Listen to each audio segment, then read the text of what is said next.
कायावाच्या मने झाला विष्णुदास, काम क्रोध त्यासी बाधितीना, विश्वास तो करी स्वामीवरी सत्ता, सकळ भोगिता होय त्याचे, तुका म्हणे चित्त करारे निर्मळ, येऊनी गोपाळ राहे तेथे, विश्वास तो करी स्वामीवरी सत्ता, सकळ भोगिता होय त्याचे. विठ्ठल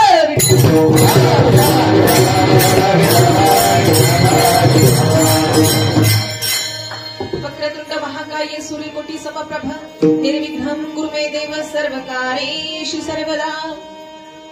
यती रूप दत्तात्रया दंडधारी, पदी पादुका शोभती सौख्यकारी, दया सिंधुजाची पदे दुःखहारी, तुम्हावी न दत्ता मला कोण तारी, महायोग पीठे तटे भीमरथ्या, परम पुंडरीकाय दातुं मुनींद्रे, समागत्य तिष्ठन्त महानंद कंदम, परब्रह्मलिंगम भजे पांडुरंगम. पांडुरंग गरुरंग गरु पांडुरंग गरु पेठ मानवा,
संताचिया, त्यांच्या कृपादाने कथेचा विस्तारू बाबाजी सद्गुरुदास तुगा.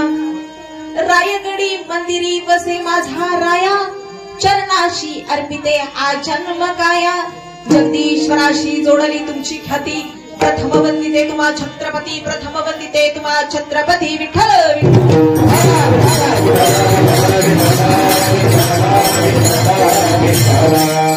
नमो सोपान देवा मुक्ताई परेशा, ठावत्या सर्वेशा करहा तटी. ओम नमो ज्ञानेश्वरा करुणा करा दयाळा, तुमचा अनुग्रह लाधलो पावन झालो चराचरी. विठ्ठल विठ्ठल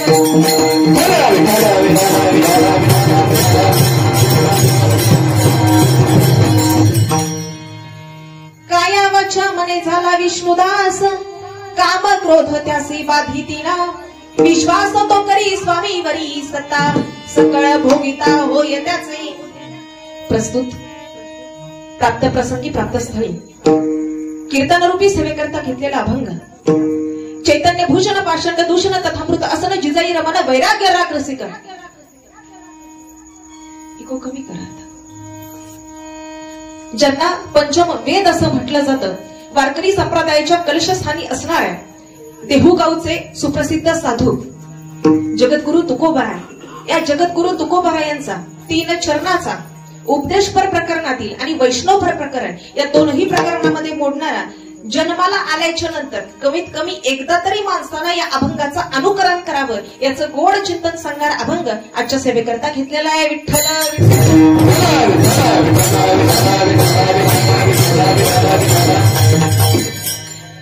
सेवेला सुरुवात करण्यापूर्वी अल्पसा परिहार देणं वक्त्याचं कर्तव्य.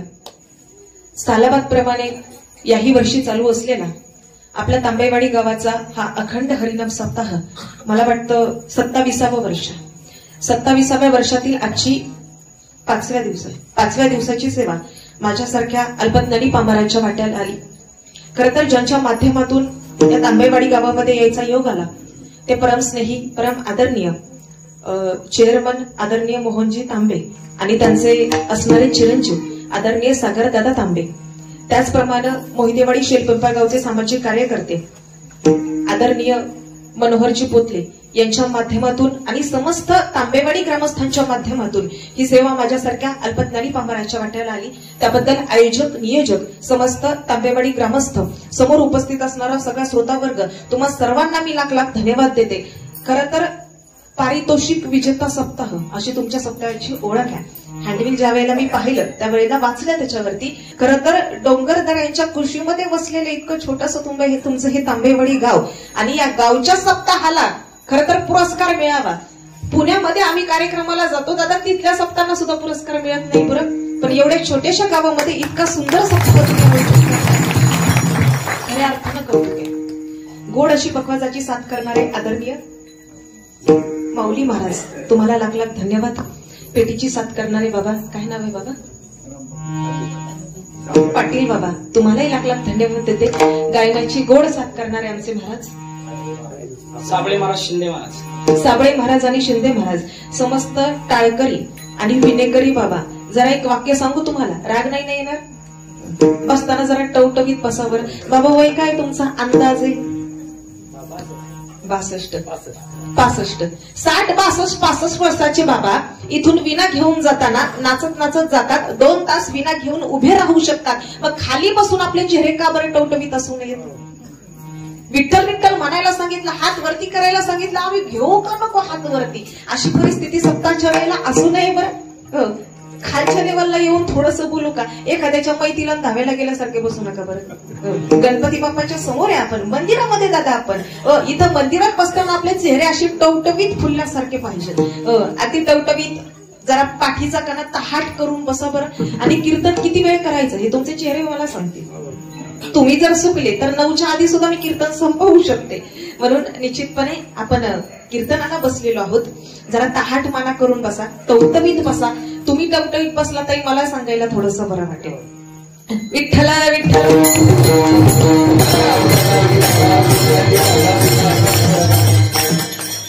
दादा गोड अशी तुमची साऊंड सिस्टीम आहे, तुम्हालाही मी लाख लाख धन्यवाद देते. आणि थोडीशी एक तुमच्यातलीच कोणीतरी असं समजा एक सूचना देते, ही जी लहान बालगोपाळ टाळ घेऊन उभी आहेत ना, यांना थोडीशी जागा आपण उद्यापासून देत चला. थोडंसं तुम्ही असं अलीकडे सरकून बसलात ना मध्यभागी, म्हणजे ह्या पोरांना अगदी तिथपर्यंत जागा उभं राहायला मिळणार आहे. होतं काय, हातातला टाळ त्यांच्या थोडासा जड आहे, एकमेकांना लागून त्यांना इजा होण्याची शक्यता आहे. म्हणून थोडीशी जागा उद्यापासून त्यांना निश्चितपणे निर्माण करून त्या ठिकाणी द्या. आणि या मुलांना टाळ घेऊन उभं राहू द्या. भले त्यांच्याकडून चुकलं तरी चालेल, नाहीतर गावागावामध्ये गेल्यानंतर दादा परिस्थिती अशी आहे, भजनात ते पोरग टाळ घेऊन आलं, एखादा ठेका चुकला, वट तुला नाही येत टाळ वाजवायला. परिणाम असा होतो काही वर्षानंतर आपले सप्ते बंद पडू शकतात. आपल्या सप्ताहाची जबाबदारी पुढची कोणाकडे असेल तर ती या लहान मुलांकडे. आज ही मुलं इतक्या उत्साहानं टाळ घेऊन उभी आहेत, यांना खऱ्या अर्थानं आपण प्रतिसाद देणं गरजेचं आहे. आणि हे तुम्ही सगळेजण टाळ घेऊन उभे राहिलात म्हणून विशेष कौतुक तुमचं आहे. समोर उपस्थित असणारा सगळा श्रोता तुम्हा सर्वांच्या हृदयस्थ परमात्म्याला अतिशय श्रद्धापूर्वक भावनेनं नमस्कार करते, वंदन करते आणि आजच्या सेवेला सुरुवात विठ्ठल विठ्ठल.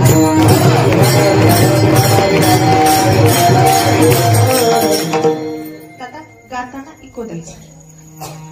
अभंग जगद्गुरु तुकोबारायांचा आहे आणि आजच्या अभंगामध्ये जगद्गुरु तुकोबाराया असं सांगतात की जन्माला आल्याच्या नंतर मनुष्यानं कमीत कमी एकदा तरी या अभंगाचं अनुकरण करावं. अभंग डोळ्यासमोर घ्या. अभंगाचे 3 चरण आहेत आणि 3 चरणाच्या 6 कड्या पडतात. डाव्या बाजूला जगद्गुरु तुकोबाराय कर्म सांगतायत आणि उजव्या बाजूला जगद्गुरु तुकोबाराय त्याचा फायदा सांगतायत.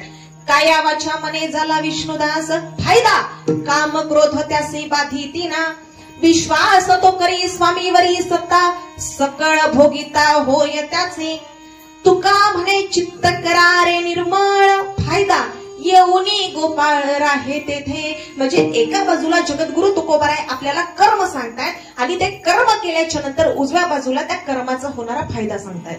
ऐका रे जरा, अनंत जन्माचं पुण्य असावं लागतं बरं गावामध्ये अखंड हरिनाम सप्ताह घडून येण्याकरता.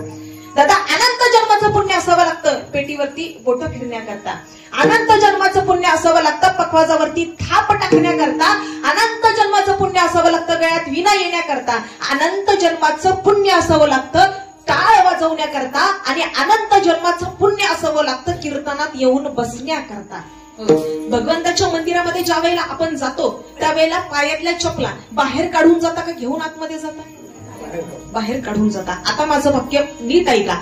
एखाद्या वेळेला भगवंताच्या मंदिरात जात असताना किंवा कीर्तनामध्ये येऊन बसत असताना तुमच्या पायातली चप्पल चुकून पायात राहिली तरी चालेल, काही फरक पडणार नाही. पण भगवंताच्या मंदिरात जात असताना आपल्या डोक्यामध्ये आपल्या संसाराच्या असणाऱ्या काळजा ह्या मात्र बाहेर काढून येतात. त्यावेळेला खऱ्या अर्थानं देव प्रसन्न होणार आहे. विठ्ठल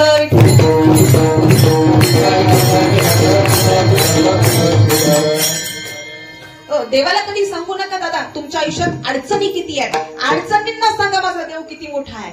आयुष्यात अडचणी येणारच नाहीत आणि आल्या तर त्या निघून गेल्याशिवाय राहायच्या नाहीत. आज 10 दिवस झालं आपण गणपती बाप्पाची या ठिकाणी प्रतिष्ठापना केली आहे. गणपती बाप्पाची आपण सेवा करतोय दादा. गणपती बाप्पा हे बुद्धीचं दैवत आहे, गणपती बाप्पा हे कलेचं दैवत आहे. आज गणपती बाप्पाच्या समोर आपली कीर्तन रूपी सेवा आयोजित केली आहे.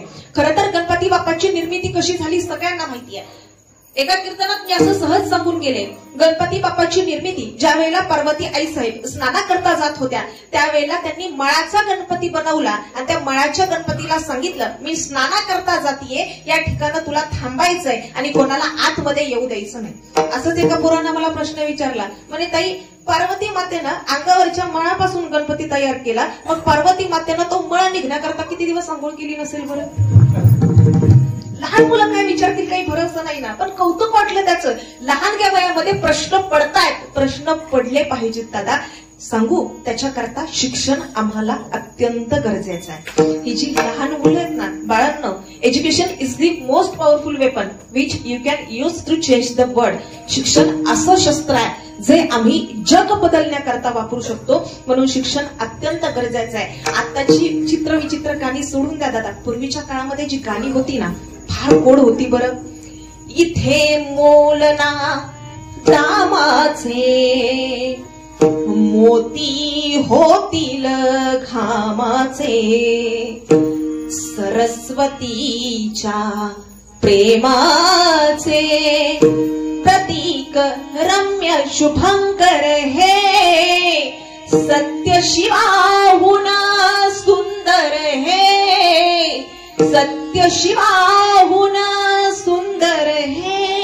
दादा इतकं सुंदर ते शिक्षण आहे, म्हणून शिक्षणाला आधी महत्वाचं स्थान दिलं गेलं पाहिजे. लहानग्या मुलांना प्रश्न पडले पाहिजेत आणि निश्चितपणे ज्या वेळेला प्रश्न पडणार आहे त्यावेळेला ते उत्तर शोधायच्या मागे ते लागतील, आपोआप ज्ञानामध्ये भर पडत जाणार आहे. त्या मुलांना मला प्रश्न विचारला, ताई पार्वती मातेनं अंगावरच्या मळापासून गणपतीची निर्मिती केली, मग पार्वती मातेनं किती दिवस आंघोळ केली नसेल बरं?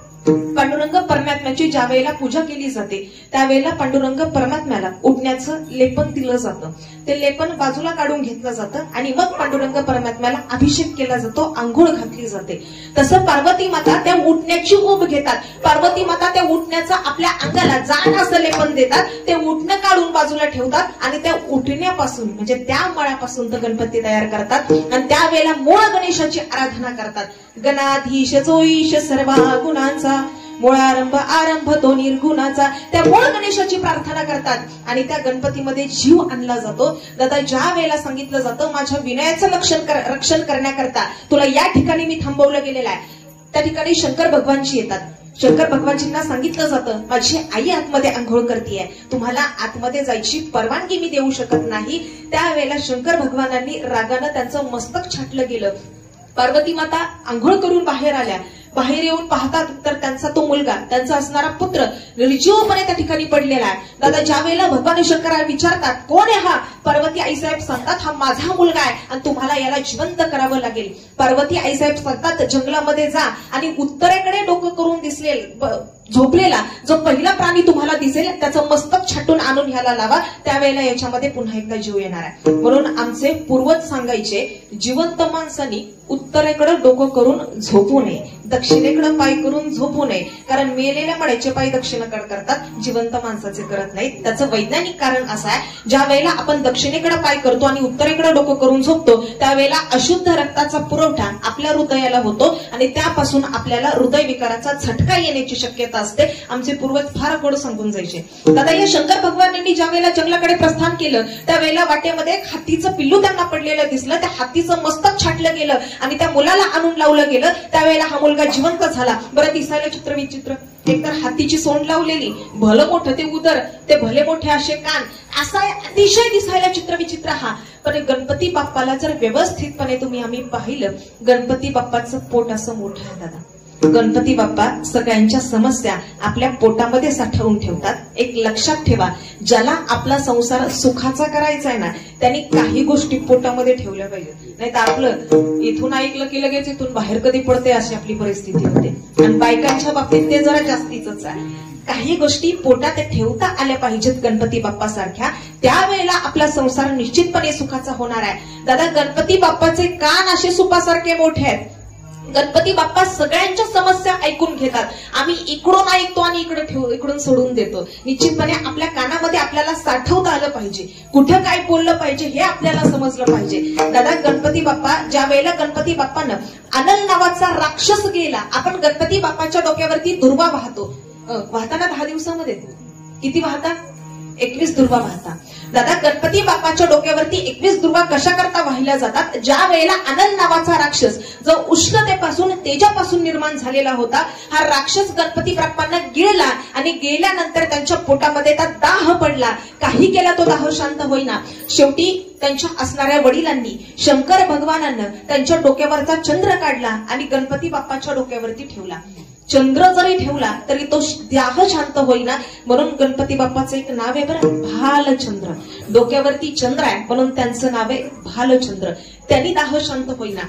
शेवटी भगवान शंकरानं आपला गळ्यातला तो नाग काढला आणि गणपती बाप्पाच्या कमरेला गुंडाळला. म्हणून गणपती बाप्पाच्या कमरेला सापाचा करदोड आहे. कारण नाग, साप हा अतिशय शीतल, शांत असणारा, शांत नाही म्हणू शकत पण शीतल आहे, थंड आहे, थंड असणारा हा प्राणी आहे. त्यावेळेला त्या कमरेला बांधलं तरी देखील त्यांचा दाह शांत होईना. शेवटी 88,000 ऋषींनी 21 दुर्वा गणपती बाप्पाच्या मस्तकावरती वाहिल्या आणि त्या मस्तकावरती वाहिल्यानंतर गणपती बाप्पाचा दाह शांत झाला. बरं ह्या दुर्वांची निर्मिती झाली कशी?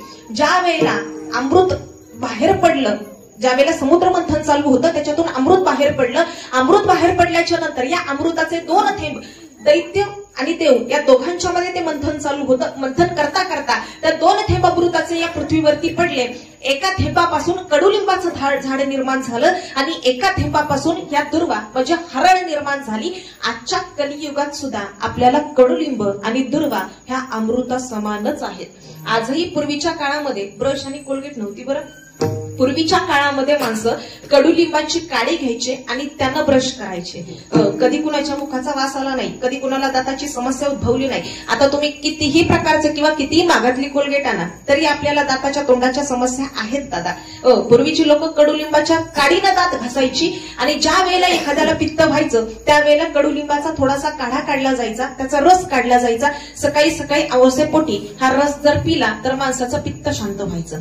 सकाळी सकाळी जर दुर्वाचा रस काढला आणि त्याच्यातला अर्धा कप रस जर आपण पिला तर आपल्या पित्ताच्या असणाऱ्या सगळ्या समस्या नाहीशा होतात. अतिशय गुणकारी असणारी ही दुर्वा ही गणपती बाप्पाला वाहिली जाते. मग 10 दिवसामध्ये आपण गणपती बाप्पाकडून काय शिकायचं? तर गणपती बाप्पा इतरांप्रती चांगली बुद्धी माझ्या डोक्यामध्ये येऊ दे, कोणाबद्दल माझ्या डोक्यामध्ये तिरस्कार, राग, अहंकार याची भावना माझ्या डोक्यात कधी येऊ देऊ नका. गणपती बाप्पा मला चांगली बुद्धी प्रदान करा अशी मागणी आपण गणपती बाप्पाकडे करणार आहोत.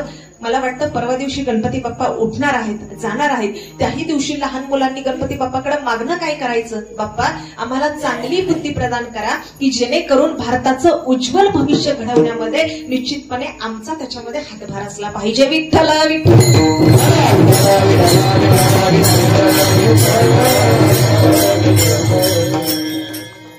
भारताचे माजी राष्ट्रपती अब्दुल कलामांनी असं सांगितलं होतं, ही जी लहान मुलं आहेत ना हे भारताचं भविष्य आहे. एखाद्याला जर विचारलं बाळांनो अब्दुल कलामांचं पूर्ण नाव काय, सांगता येईल कुणाला?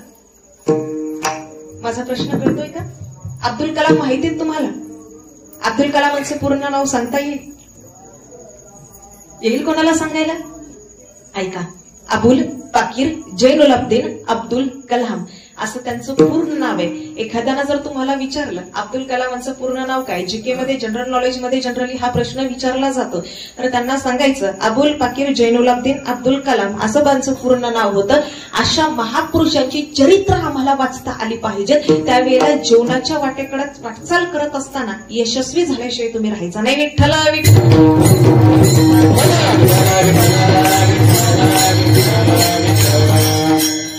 अभंग जगद्गुरु तुकोबारायांचा आहे. अच्छा, अभंगामध्ये मी मगाशी सुद्धा सांगितलं जगद्गुरु तुकोबाराया एका बाजूला कर्म सांगतायत आणि एका बाजूला त्या कर्माचा असणारा फायदा आपल्याला सांगतायत. जगद्गुरु तुकोबाराया सांगतात, काया वाचा मने झाला विष्णुदास, काम क्रोध त्यासी बाधितीना. आता तुम्ही म्हणाल ताई गणपती उत्सवाच्या निमित्त कीर्तन चालू आहे, मग गणपतीवरती पूर्ण कीर्तन व्हायला हवं. आपल्यामध्ये एक फार गोड श्लोक आहे बरं, आकाशात पतितम तोय मेत्थ गच्छति सागरम सर्वदेव नमस्कारम केशवम प्रति गच्छति. या श्लोकाचा अर्थ असा होतो, या मृत्यू लोकामध्ये तुम्ही कुठल्या जरी देवाला नमस्कार केला तरी तो एका केशवापर्यंत जाऊन पोहोचतो. जशा नद्या कुठून जरी निघाल्या, कुठून जरी नदीचा उगम झाला, त्या आणखी दुसऱ्या कुठल्याही नदीला मिळाल्या तरी शेवटी नदी सागराला जाऊन मिळते. अगदी त्या पद्धतीनं या मृत्यू लोकामध्ये तुम्ही कुठल्याही देवाला नमस्कार करा, तो नमस्कार शेवटी एका केशवापर्यंत जाऊन पोहोचतो. विठ्ठल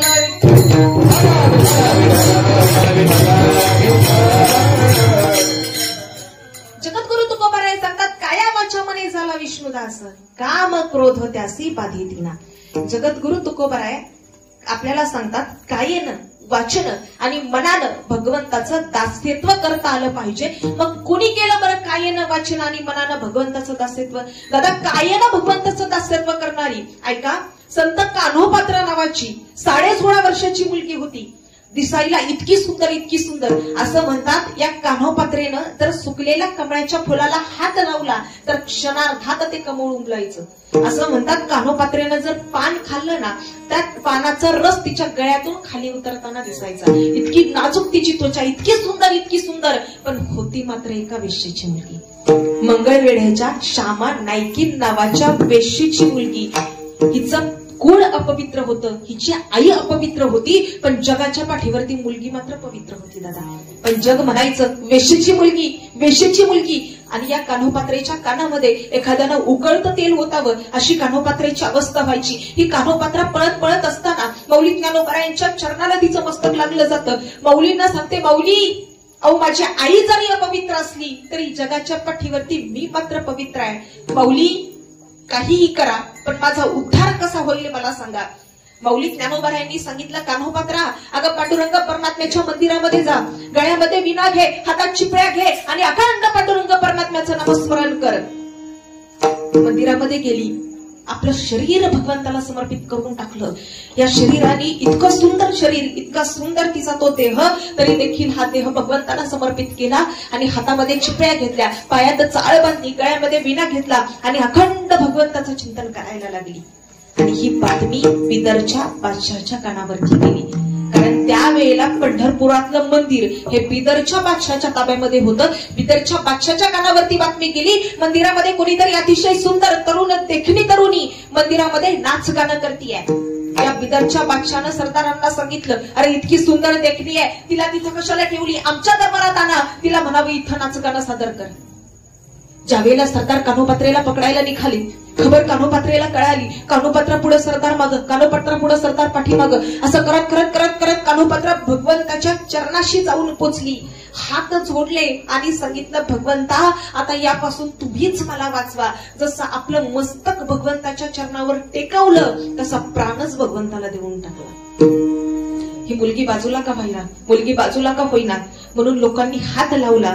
जसा हात लावला तसा हिचा देह खाली पडला. जसा खाली पडला लोकांमध्ये चर्चा झालो, अरे कुणाची मुलगी आहे? सांगितलं, मंगळवेढ्याच्या श्यामा नाईकी नावाच्या वेश्येची मुलगी आहे. अरे अपवित्र कोळ आहे, अपवित्र मुलगी आहे, हिची माती मंदिराच्या बाहेर करा. पण त्या मंदिरात अनंत शास्त्री नावाचे ब्राह्मण होते. त्या अनंत शास्त्रीने सांगितलं, ज्या अर्थी ह्या पोरीनं पांडुरंगाच्या पायावरती जीव दिलाय त्या अर्थी ही मुलगी निश्चितपणे पवित्र असली पाहिजे. आज मध्यरात्री हिचा देह माझ्या शेजारी झोपवा. पांडुरंग परमात्मा माझ्या स्वप्नात येईल आणि मला सांगेल हिच्या देहाचं काय करायचं. विठ्ठल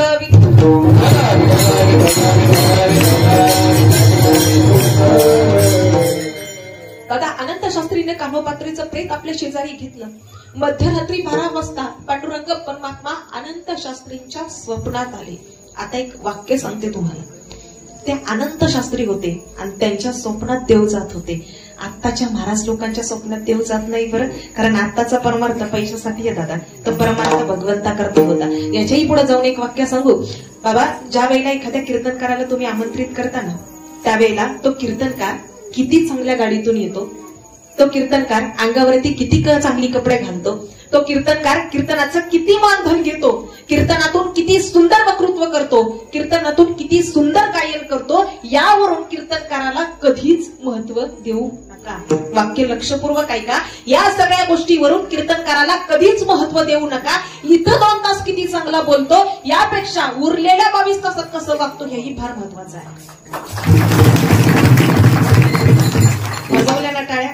आता पुढचं ऐका. हे फक्त आमच्या पुरतं नाही बरं. वादक गायक आम्ही बोलणारे आमच्या करता नाही, नाही तर उद्यापासून तासायला मोकळे खाली बसणाऱ्या प्रत्येक माणसा करताय. अरे इथं कीर्तनात आपण 2 तास किती चांगलं बसतो यापेक्षा उरलेल्या 22 तासात कसं वागतो हेही फार महत्वाचं आहे. कारण परमार्थामध्ये चारित्र्याला फार मोठं स्थान आहे बरं. विठ्ठला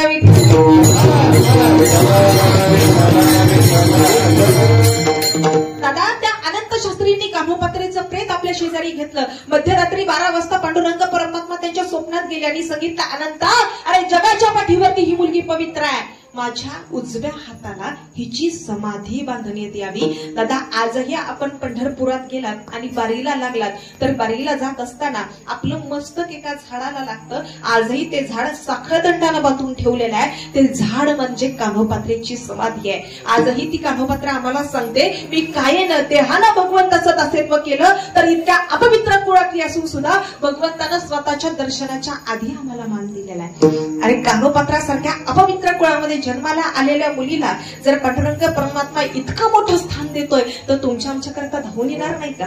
जरूर येईन दादा, पण त्याच्याकरता त्याचं दास्यत्व तर करा. विठ्ठला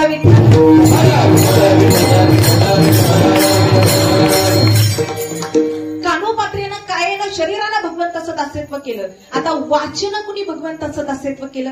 दादा मराठवाड्यामध्ये गंगाखेड नावाचं गाव आहे आणि त्या गंगाखेडवरून एक दिंडी निघालेली होती पंढरपूरला जायला. एका लहानशा मुलीनं ती दिंडी जाताना पाहिलं आणि वडिलांना सांगितलं, बाबा मलाही जायचंय वारीला, मलाही जायचंय पांडुरंग परमात्म्याच्या भेटीला. बापानं लेकीचं बोट धरलं आणि हळूहळू हळूहळू पंढरपुरामध्ये तिला पांडुरंग परमात्म्याच्या मंदिरामध्ये आणलं. दादा या लहानग्या मुलीनं पांडुरंग परमात्म्याला विटेवरती उभा राहिलेला पाहिला आणि जसं पांडुरंग परमात्म्याला पाहिलं तसं सांगितलं, बाबा आता नाही यायचं मला गावाला, आता इथंच राहणार आहे पंढरपुरामध्ये. बापांना सांगितलं, ताई अजून लहान आहेस तू, अगं एवढ्या लहान वयामध्ये इथं नाही तुला सोडून जाऊ शकत. अगं पुढच्या वर्षी आपण पुन्हा वारीला येऊ, पुढच्या वर्षी पुन्हा पांडुरंगाला डोळे भरून बघ ना तू. मुलीनं हट्ट केला, नाही बाबा राहील तर इथंच राहील. बाप होता ना दादा तो. बापानं विचार केला, असं कसं पोरीला कुठेही सोडून जायचं.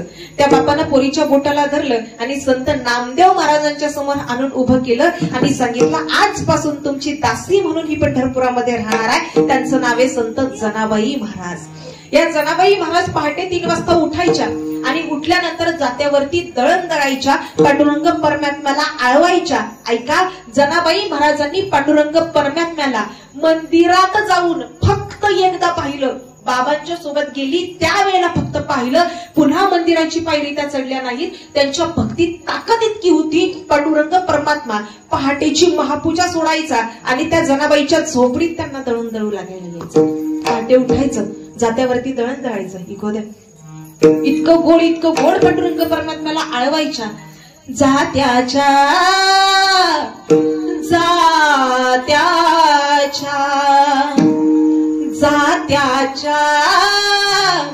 मुखी घालिते ग मोत्याचे दाणे तुझ्या